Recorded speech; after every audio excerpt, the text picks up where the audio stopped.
तू पूछना मैं बताऊँ। बोलो। हाँ अरे भाई ये क्या बना रहे हो? ये आलू पराठा। ये आलू पराठा इसमें क्या डालें? इसमें आलू डाला बॉईल करके, प्याज, धनिया पत्ता, मसाला वगैरह डाला।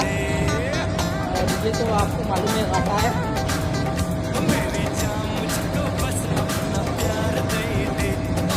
अभी इसको क्या करना है? इसको आटा लगाइए।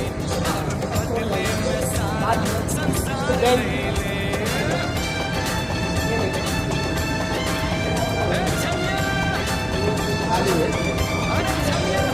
बहुत मस्त आता है, 30 रुपीज़ में बहुत बड़ा पराठा किधर भी मिलता नहीं, मेरे पास मिल जाता है।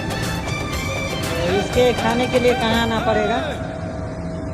खाने के लिए Kengeri market bus stand side में मेरा दुकान है। आप आ जाओ। मैं 30 रुपीज़ में 2 पराठा खिलाता, उसका साथ चटनी भी देता है।